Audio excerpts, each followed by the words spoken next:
In environmental consulting, data is everywhere. But at ELOS, our most valuable asset isn't a report or a tool. It's our people. Passionate, dedicated, deeply committed to your project's success. They are what sets us apart. Because at ELOS, we don't just do the work, we believe in it. Our people are the problem solvers, the innovators, the trusted advisors. United by a shared mission, the desire to make a difference. To our clients, to our communities, to our environment, to our future.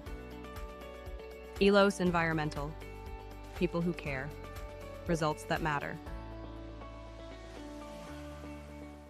Good afternoon, everyone. Thank you for joining us today as we'll be taking a look at the identification and remediation of lead, asbestos, and mold. My name is Bud Faust. I'm the marketing coordinator here at ELOS Environmental. Just a couple of small housekeeping items before we go ahead and begin the presentation. The first thing is that the presentation is being recorded and will be available before the end of the week for replay on our YouTube channel. You'll receive an email notification when that recording is ready. We'll also include a copy of the presentation for you. Second thing is we will be taking questions, but not until the end of the presentation. You can submit questions through the chat function at any time during the presentation. However, we won't be addressing the questions until the end of the presentation. And lastly, for those of you who are attending for CE credit with the Architectural Board here in Louisiana, you can expect to receive your certificate of completion within a week from this presentation. It will be coming via email directly from me. If you don't see it in your inbox, be sure to check your spam or junk in case it accidentally gets sent there. Once again, I'd like to thank you all for joining us today. We appreciate your time. And with that, I'm going to go ahead and turn you over to our presenter. Good afternoon, everyone. My name's Drake Arnone. I'll introduce myself a little more in a moment. I figure the best way to start is with some brief introductions about the company and myself. So ELOS, we are located in Hammond, Louisiana. We started here in 2006. We're in our 20th year this year, so excited about that. When we started, we were a very small firm of only about 10 to 15 people, doing a very limited number of services.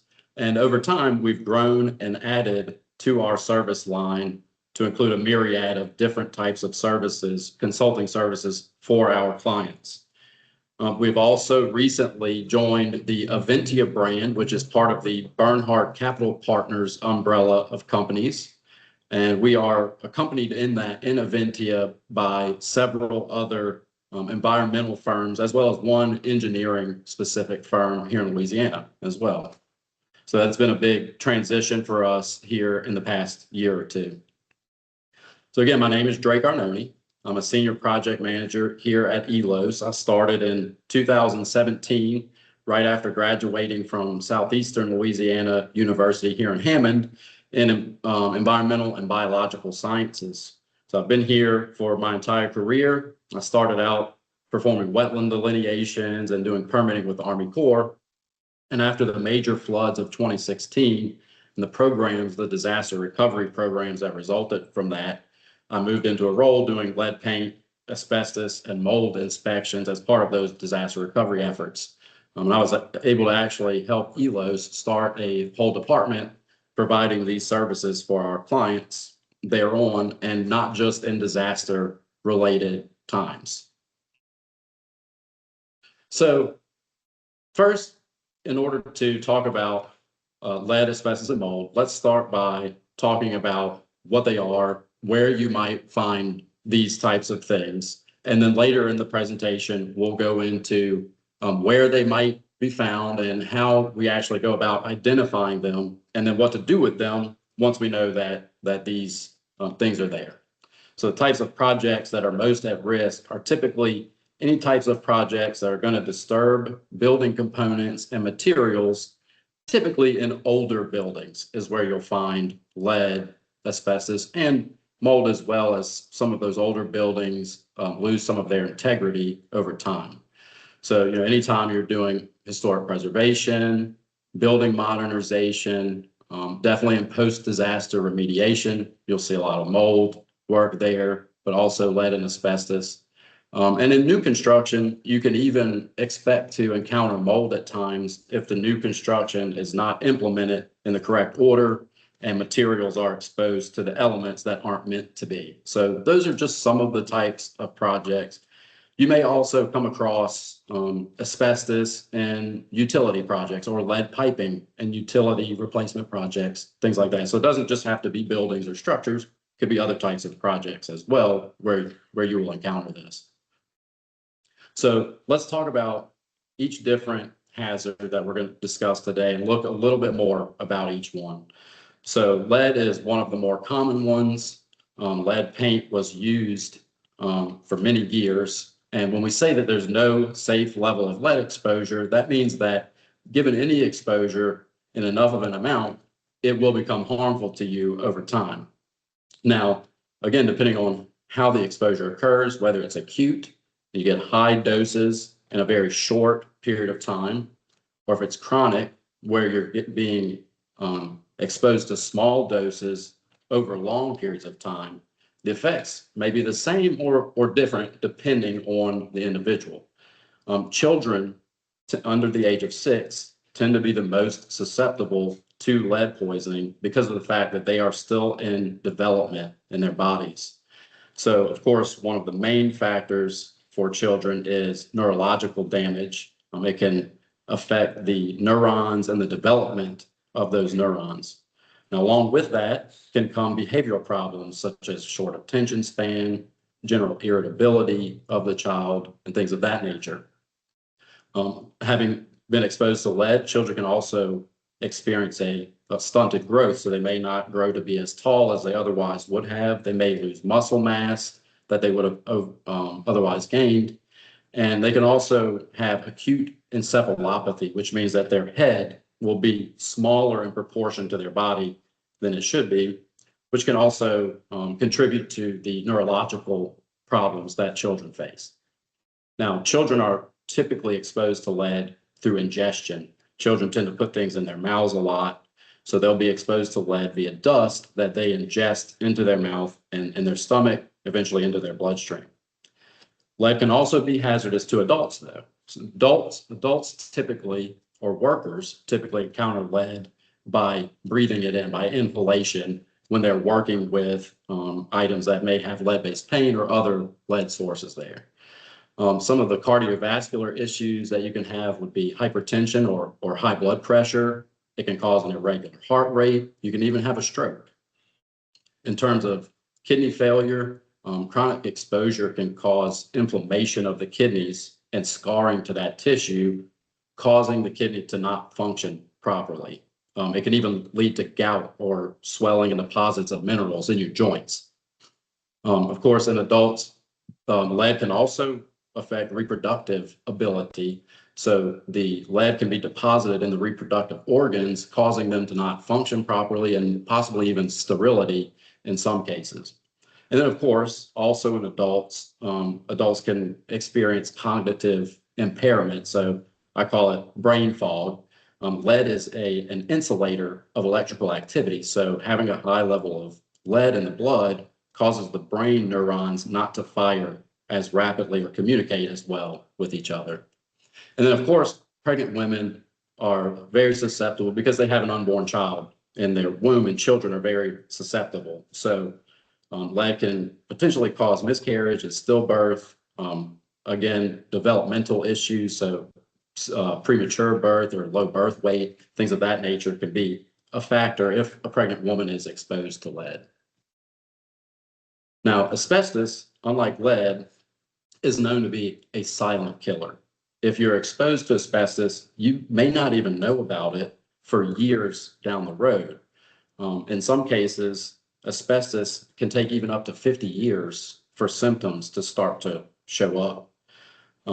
Some of the most dangerous types of asbestos materials are those that are considered friable, Now, friable is a industry term that means that it's easily broken apart. So a good example of something like this would be like insulation that you find in a wall.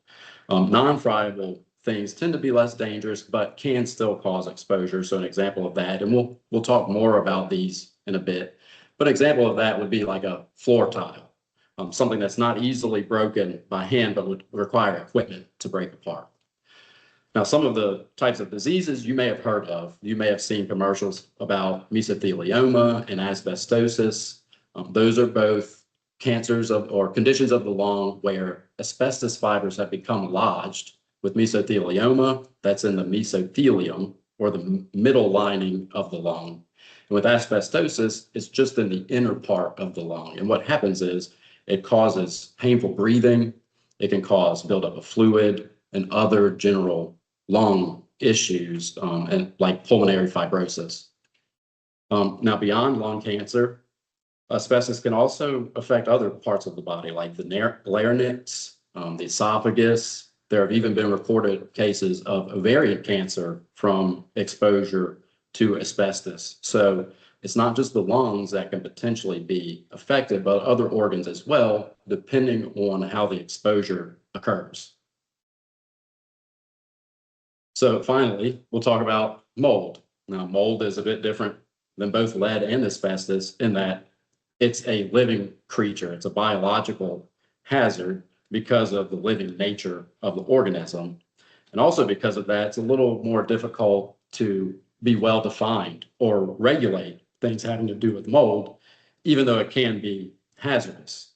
Now, most often, mold is ubiquitous. It can be found anywhere in the world, and that's due to its microscopic nature. Mold releases spores that can get into areas that are inaccessible and can float in the air for days at a time. So mold becomes dangerous whenever there are high concentrations of mold. So again, humans on a daily basis are exposed to some level of mold throughout every day, and that's unavoidable. However, again, things like allergic reactions and respiratory irritation happen whenever concentrations of mold are, say, 10 times greater than what's in the ambient air. And that can affect an individual, especially an individual who may already have respiratory issues.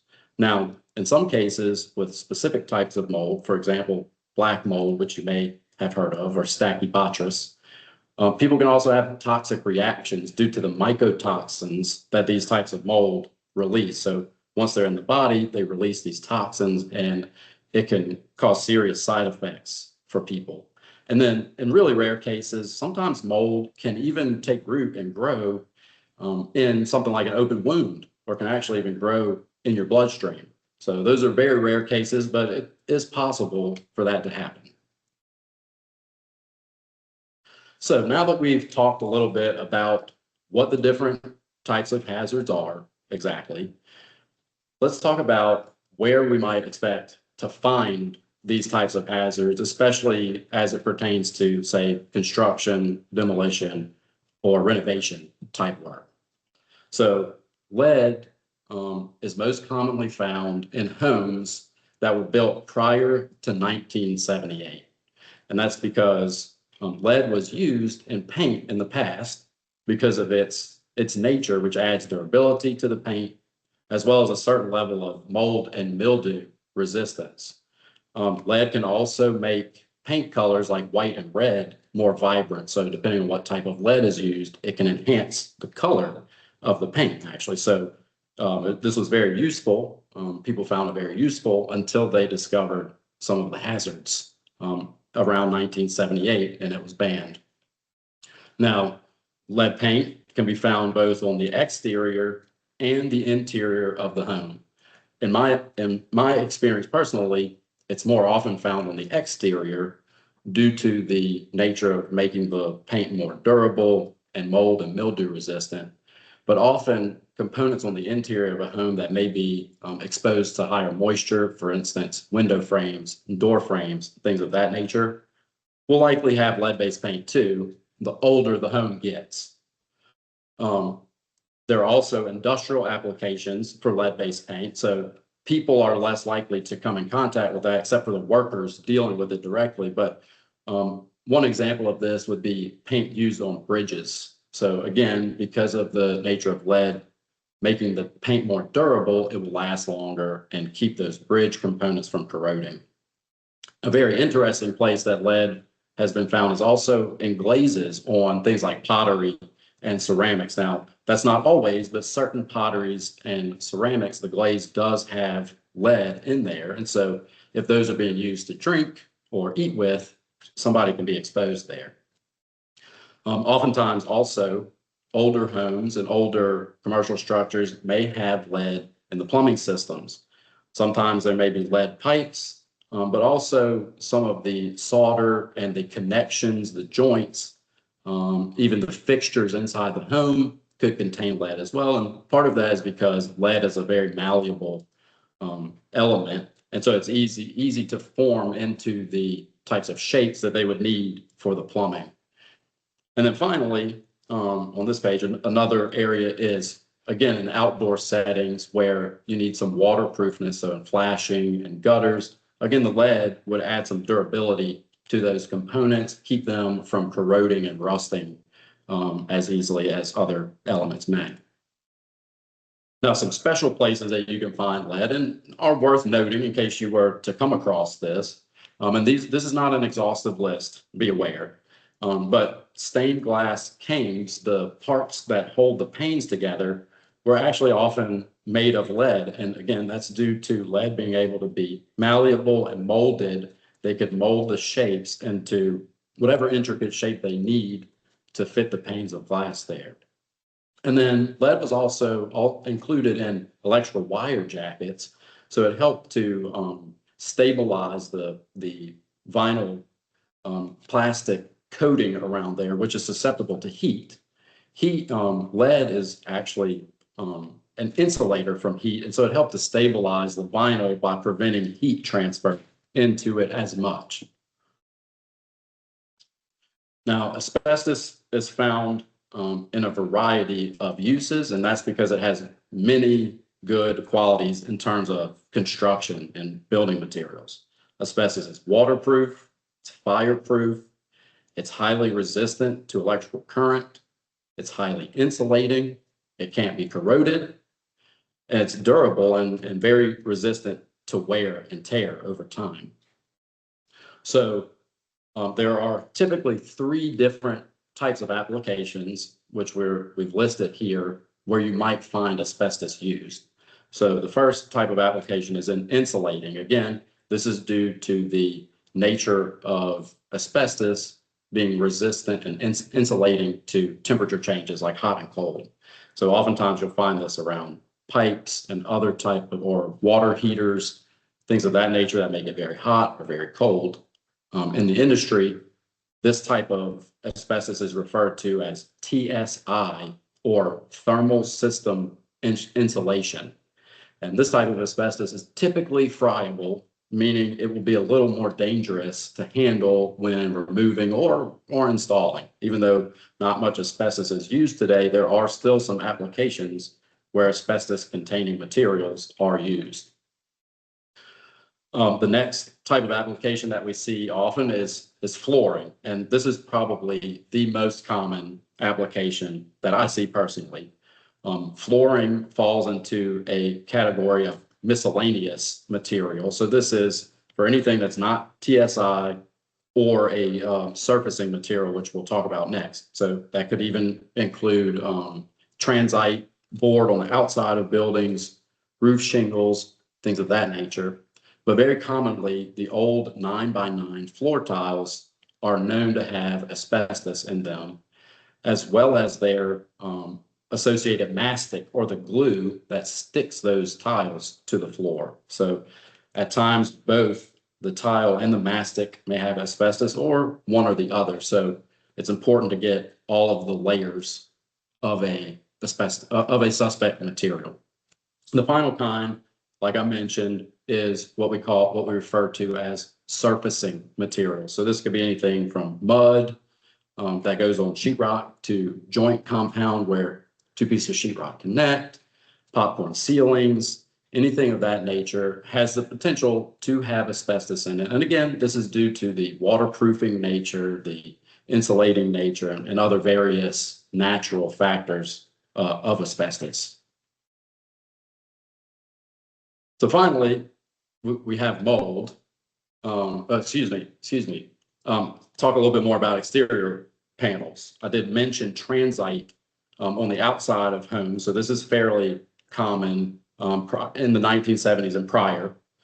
In fact, transite is a brand name and became so synonymous with these outside building materials that oftentimes they're all referred to as transite, even if it's not that specific brand. So this could be shingles, hardy cement board, other seals and compounds like around windows and door frames, where again, you want to have waterproof around there. So these are just, again, a few of the applications. This is not an exhaustive list. So now we'll talk about mold. Of course, you would expect mold to be more commonly found in places where water is a key component of the functional space. So bathrooms, kitchens, laundry rooms, things of that nature. At times, water can pool in these rooms specifically, but in others, in hidden locations where it can't be seen. And of course, these areas are also prone to have higher relative humidity conditions. So also any room that may have a lot of windows in it or may be susceptible to temperature changes throughout the day may be susceptible to having mold activity in there. Even flooring can be susceptible to mold growth due to its proximity and contact with the ground. So it may be warmer in the house and the ground may be cooler. It can cause condensation, moisture, and eventual mold growth there. Now, because these types of spaces are inaccessible and aren't easily maintained, they can harbor mold issues and are important to check for. And we'll talk about how we check for out-of-sight mold a little bit later in the slides. Now, worst case scenario is if your HVAC system becomes infected with mold, and this is a possibility. HVAC systems are especially sensitive to variations in heat and cold because of the nature and function of that part of the building. So if that were to happen, the reason it's a worst case scenario is because that mold could potentially then be spread via spores through the rest of the building and find opportunistic locations to grow and further spread. So now that we've talked about some of the different types of places and different types of materials you may find lead, asbestos, or mold, let's talk about how, on a professional level, how do we actually go about performing an inspection to try to find these hazards on a job site. So a lead paint inspection is defined as a surface by surface investigation to determine the presence of lead-based paint in a building and pinpoint its exact location. Lead-based paint is defined as 1.0 micrograms per square centimeter of paint. So if you have that, or 0.5% weight by volume, you have that level of lead content in the paint, it is considered by regulatory definition to be lead-based paint. Now, there's also a type of assessment called a lead risk assessment. So it's one step further than a lead inspection in that not only will the risk assessor complete the surface by surface investigation, but they will also note the condition of the paint, whether it's deteriorated or intact condition, which makes a big difference for any hazards that may be associated with that paint. The risk assessor will also perform dust wipe samples to check for lead in the dust, especially in areas where there is deteriorated paint. So to do this, the inspector will enter the facility and visually assess all of the different components, starting from the top and going to the bottom. The inspector will determine each room equivalent. So for example, if you have an office building with 10 offices, the inspector would establish that this is office 1, this is office 2, this is office 3, or some naming convention. From there, the inspector will use an instrument or paint chip sampling to go and actually physically test each testing combination within each room equivalent. So an example of a testing combination would be a baseboard in office 1 that is painted white and is made of wood. So not only do you have the substrate, you've got the paint color, the location, and the type of component. So all of these make up what is called a testing combination. And the inspector or risk assessor must assess at least one of each testing combination in each room. So for example, we would test one baseboard, one windowsill, one door frame, etc. Now, the newest way to test, I mentioned paint chip sampling. That involves taking a physical piece of the paint and is somewhat destructive and submitting that to a laboratory. At that point, you would have to wait for the results to come back. However, it is considered more definitive to complete the testing that way. But now we have X-ray fluorescence instruments, also known as XRF instruments in the industry, which use gamma rays to excite the lead particles in paint, and they read the X-rays that are sent back from the lead molecules and count how many times it identifies that X-ray. So this can let us know instantly on the spot what level of lead paint is in that surface area of paint and whether it's negative or positive. So it's a much quicker and cost-effective way of testing for lead paint. And then, of course, if lead paint is discovered, then clearance testing typically happens after and normally consists of a visual assessment to check that the previously noted components have been addressed and the paint is intact condition, and that there's no lead dust remaining on the floors, windowsills, and other horizontal surfaces. Now, for an asbestos inspection, similarly to the lead paint inspection, the inspector will go through first and complete a visual examination of the area from top to bottom. And the purpose of this is to identify suspect materials. And again, remember, we have those 3 categories: thermal system insulation, or TSI, miscellaneous materials like flooring, or surfacing materials. But again, others can exist in that space, so it's important for the inspector to go thoroughly look through the space first and classify the materials. So this helps to establish the homogeneous areas, which are defined as building materials that have a uniform color, texture, and age. So for example, the inspector may go into a room that has 9x9 floor tiles. They may have 2 different colors. Say the middle is white 9x9 floor tiles and the edges are gray. The white 9x9 floor tile, and those may exist in 2 or 3 different rooms that have the same functional use. So again, we use the example of an office. The white 9x9 floor tiles in those rooms would be considered one homogeneous area, while the gray floor tiles in those areas would be considered a second homogeneous area of material. So once the inspector has gone into the building and identified each suspect material, they will also classify those materials as being either friable or non-friable. So again, friable means easily broken, crushed, turned into dust. Non-friable is not, it's very hard, it's packed, it's not easily broken down. So once they've classified those materials, they will then work to determine how many square feet of those materials exist within the space. That's going to help them determine how many bulk samples are appropriate to take. Our inspectors here in Louisiana use the 3-5-7 rule, which means for any material that's under 1,000 square feet, the inspector will take 3 bulk samples. If it's between 1,000 and 5,000 square feet of material, they will take 5 samples. If it's greater than 5,000 square feet, they will take 7 samples.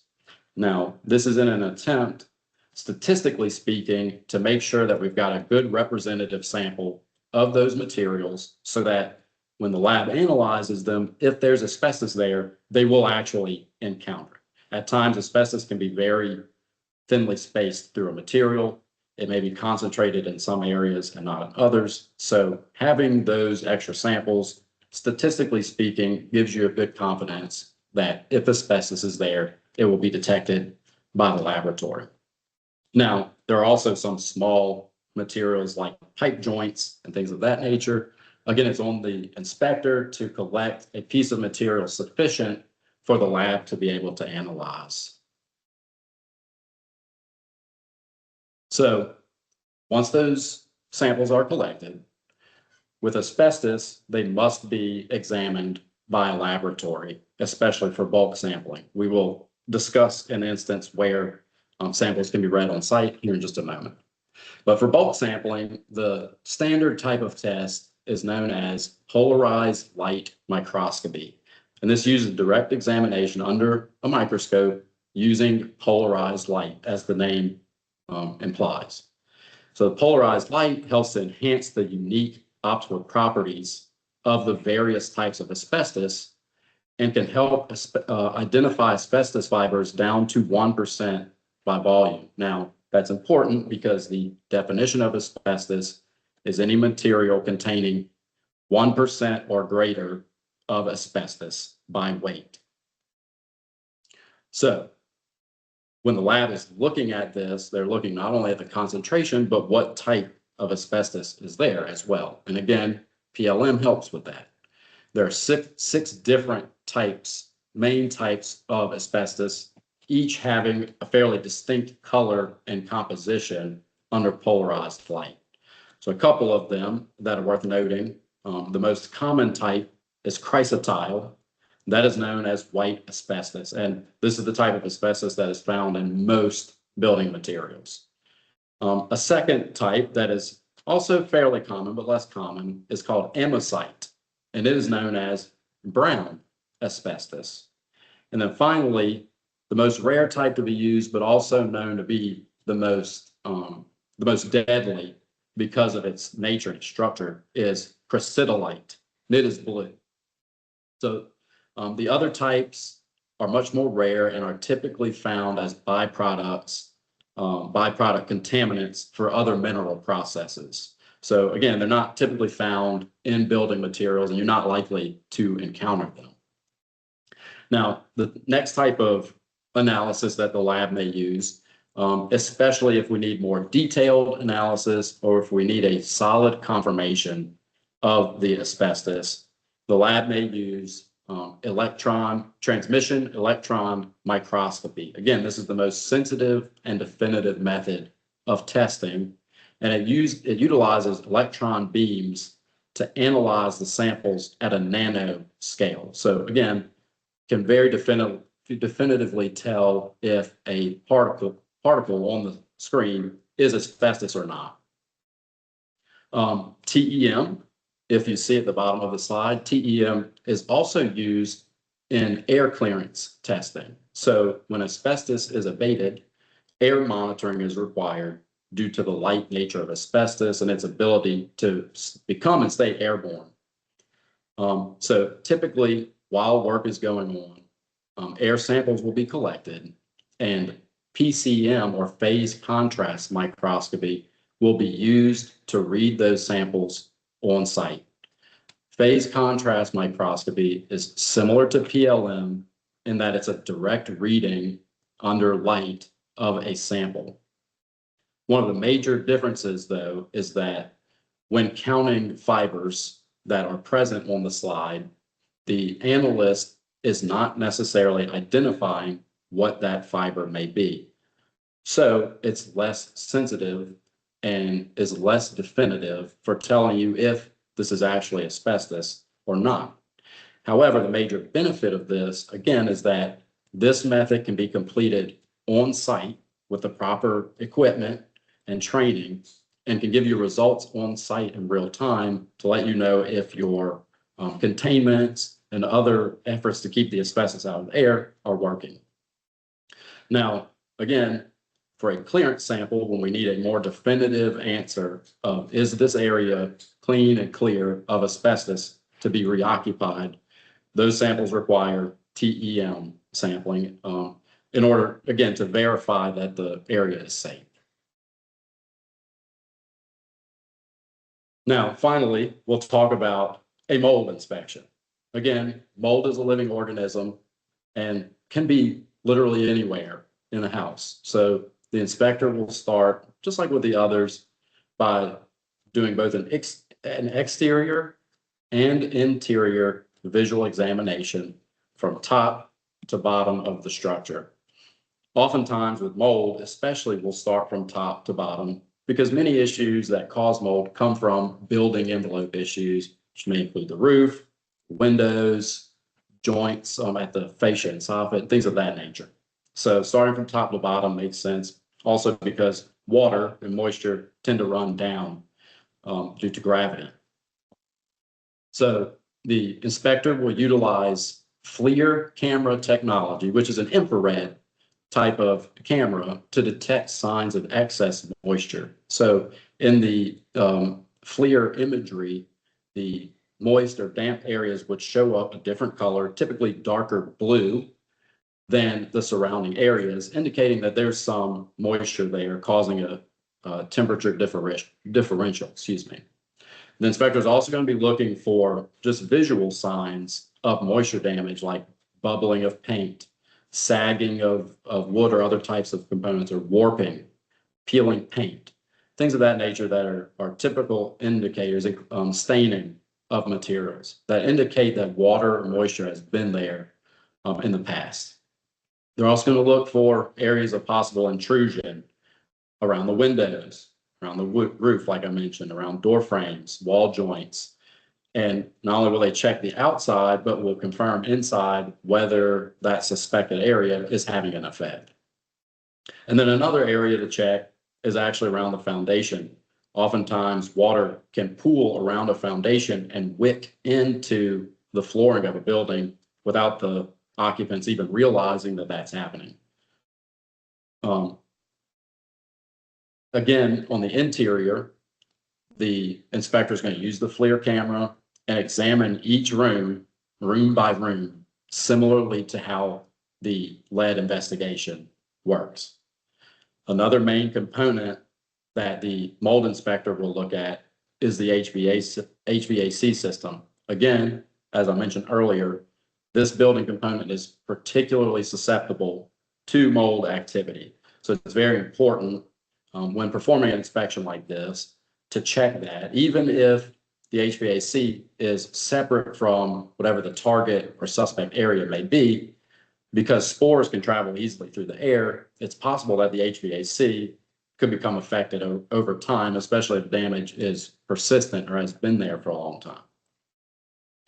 Now, once the inspector has visually identified areas that are suspect for moisture or mold, then they're going to utilize a moisture meter to determine if the material is still actively wet. So this is a physical meter that is put either into or on the material and gives a numeric reading of how much moisture content is there.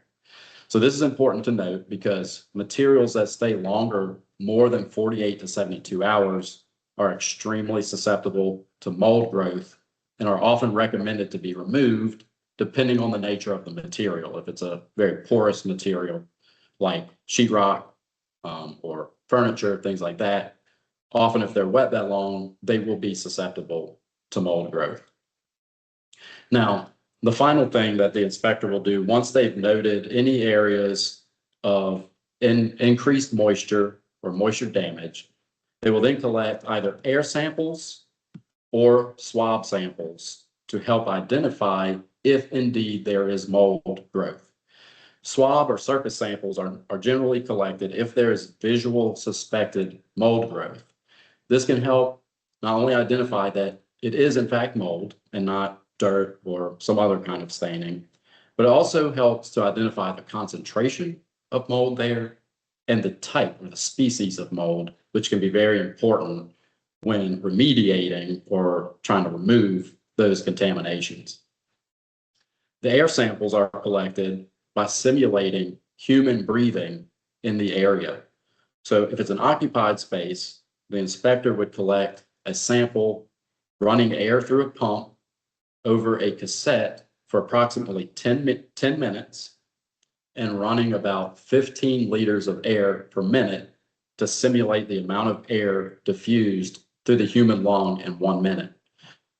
So once this is sent to a laboratory for analysis, they again will tell us the type of mold, the concentration, and that will let us know how much would be encountered within a 10-minute time span, or basically the normal use of a room or location in a building.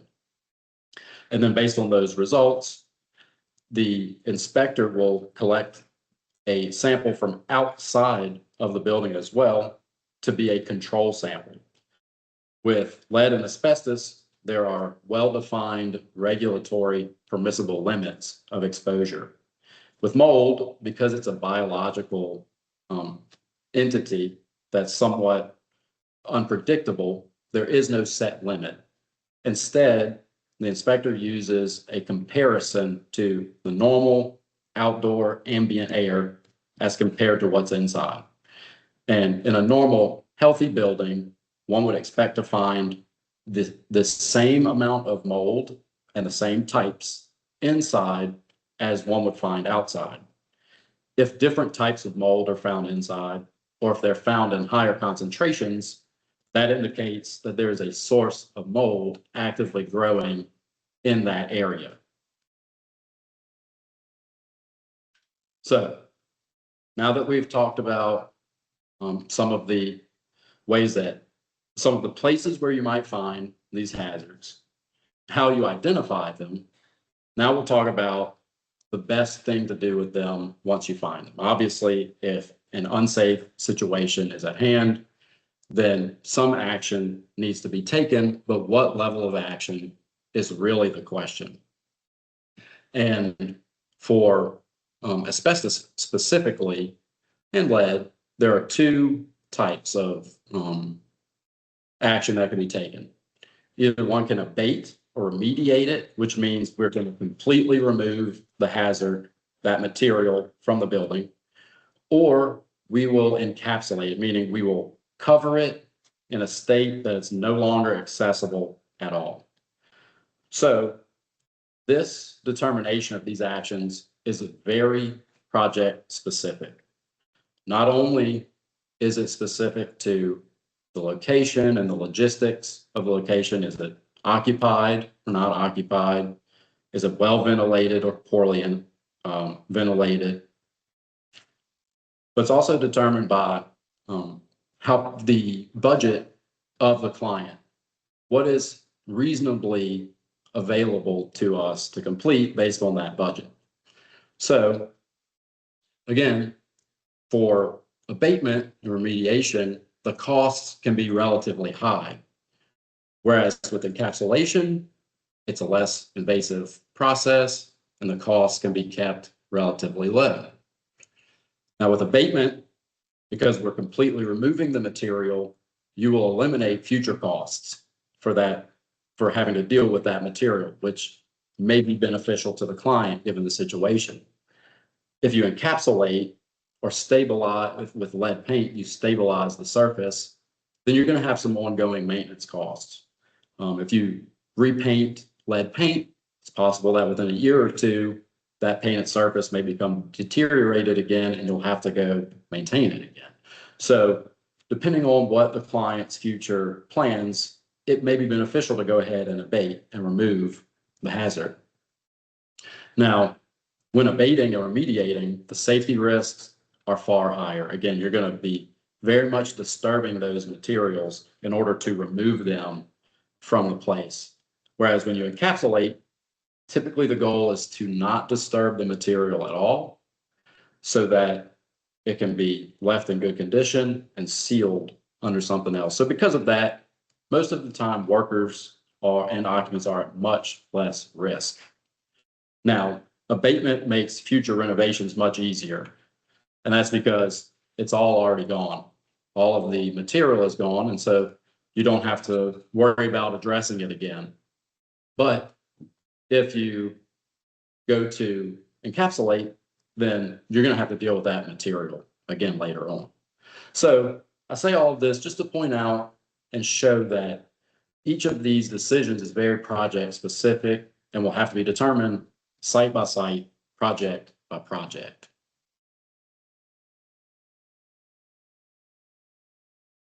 Now, in terms of when may we use safe removal? Well, if the material is badly damaged, it's crumbling, it's friable in terms of asbestos, then it may be best to go ahead and remove it. Encapsulating it may not do anything for us at all in that situation. Also, if the space is planned for major renovations in the future or other remodeling, it may be worth going ahead and removing any hazards up front to make those jobs easier later on. Now, if the material is still good, you may want to encapsulate it. Oftentimes with lead-based paint, the quick and easy strategy is to stabilize the paint surface by repainting it. So that's an example of encapsulating a hazard temporarily. Now, when implementing these different strategies, of course, we want to think about worker safety, occupational safety of both the workers and any inhabitants or users of the facility that may be there. So obviously, the most effective thing to do is to eliminate the hazard altogether. If you can remove the hazard, then you're much less likely to have an exposure. Substitution, if you can use some type of method or chemical that is less toxic or less hazardous, then that would be the goal. So for example, when we're removing asbestos containing mastic, oftentimes a chemical solvent needs to be used to loosen it up. So depending on the situation, you may want to use a less hazardous version of that material. You may want to substitute a less hazardous version for one that maybe works a little more effectively. Of course, engineering controls are a primary factor in controlling exposure to hazards. Engineering controls involve physical changes to the work environment.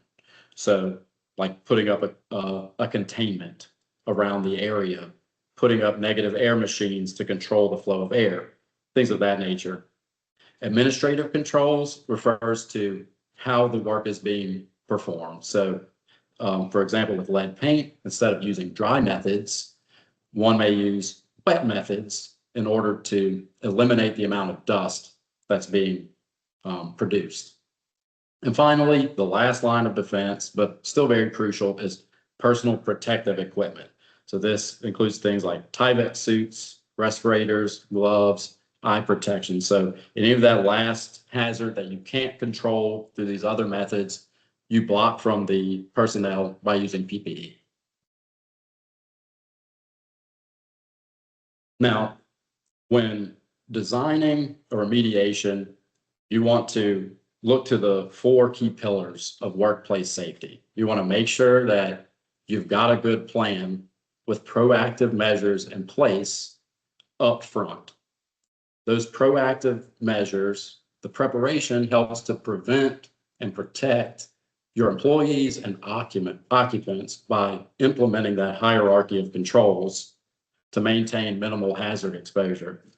And finally, you want to have thought through and have measures in place to respond if for some reason there is a hazard exposure that happens. So these are the key elements that need to be thought through prior to engaging in any type of abatement or remediation. Now, it's also important to note that you're going to have construction documents. So you should have a protocol or plans and specifications for the proper handling, disposal, and any type of engineering controls that should happen during that project. Typically that should be in place before the project begins. And then finally, you want to make sure that whoever's doing that work is properly licensed, bonded, and insured by the regulatory agencies that have oversight of those specific regulations. Now, I did want to, as part of this, go over some of the federal regulations. It looks like we're getting close on our time, so I'll just briefly touch on this. But again, be aware that you will get a copy of these slides. And if you have any questions on these, you are welcome to reach out to me after this. But we'll touch on who has control of these regulations at each level, for each part. So for lead, EPA is the federal administrator for lead regulations. However, Louisiana has its own program for lead-based paint that is administered by the Department of Environmental Quality. At the federal level, you also have HUD, who has a lead-safe housing rule. This especially comes into play anytime federal funds or federal facilities are involved as part of a project. For occupational safety and health, OSHA is in charge of enforcing worker standards for permissible exposure limits to lead. Again, typically workers are exposed to lead via the creation of dust and inhalation of that dust. In Louisiana, there are actually two agencies. DEQ is the primary agency that regulates lead licensing. However, if you are a lead abatement or remediation contracting firm doing the actual general construction, you must also be licensed through the General Contractors Board in Louisiana. So keep that in mind if you are hiring a company to do this type of work.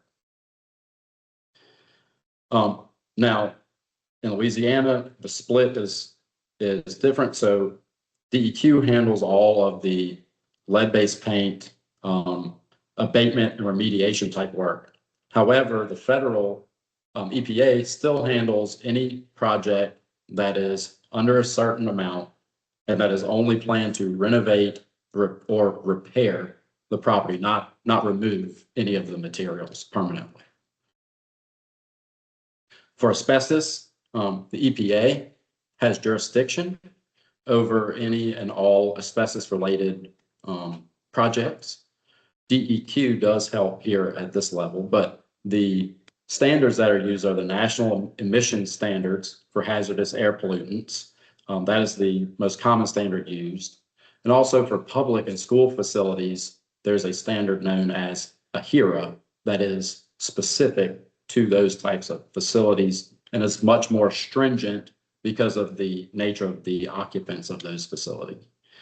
Again, OSHA regulates all and has jurisdiction over all worker-related exposures to asbestos. DEQ does have jurisdiction here, specifically in Louisiana, and prior to performing any asbestos abatement, one must contact and submit Form AAC2 to DEQ at least 10 days prior to commencing that work. And again, individuals or firms that are wanting to do asbestos abatement must be licensed with DEQ for that specific work. And finally, for mold, again, the regulations are much more open because it's much more difficult to define permissible exposure limits for mold due to its nature. However, the EPA and occupational and OSHA still have some jurisdiction in situations where there's clearly a negligence on a building manager and hazardous conditions are noted and persist for a while. They can still take action against building owners if that is the case. Again, in Louisiana, DEQ administers, and the state contracting board does administer licensing if you want to be specifically a mold, remediation, or abatement firm. So keep those in mind if you are hiring contractors to perform any lead, asbestos, or mold abatement, then you should certainly be sure that they are licensed properly beforehand. And I think we're close to time. So what I'd like to do is just go ahead and open the floor for questions. I'll let Bud check. Thank you, Drake. If anybody has a question, please feel free to enter it into the chat box. And we'll get you an answer. While we're waiting for any questions, just a reminder that a replay of the presentation will be made available on our YouTube channel. You'll receive notification when that is available. For those who attended for continuing education hours, you will receive your certificate within a week. That will be emailed to you directly. This is a monthly series that we do of educational webinars. So if you'd like to be kept up to date on what's coming next, give us a follow on LinkedIn. And if you have any ideas for topics that you would like to see covered, perhaps particular issues that you've encountered with projects, things that you'd like to know more about, please feel free to message us and give us those ideas and that feedback. I'm not currently seeing any questions in the chat box, but I'll give it another few moments here. And look, anyone still on the call, you're always welcome to email me directly. If you think of a question later, I'm happy to interact and talk with you more. Yeah, definitely. Something pops into your head later, or maybe a project comes up and you're working on it and you got a question. Drake's available, and we'll get back to you as quickly as possible. So we don't appear to have any questions, which is typical for a Drake presentation because he's very thorough and very well prepared. So I'd like to thank you again for joining us today. We do appreciate it. Again, if you'd like to stay up to date on what's coming next, give us a follow on LinkedIn, visit us on the web, give us a call, send us a message. We're happy to speak with you about any concerns or questions you have. With that, let's see. Oh, you're very welcome. Thank you. I'm glad you enjoyed the presentation. With that, not seeing any questions, we'll go ahead and conclude today's session and wish you a great rest of your day and the rest of your week. Thank you again.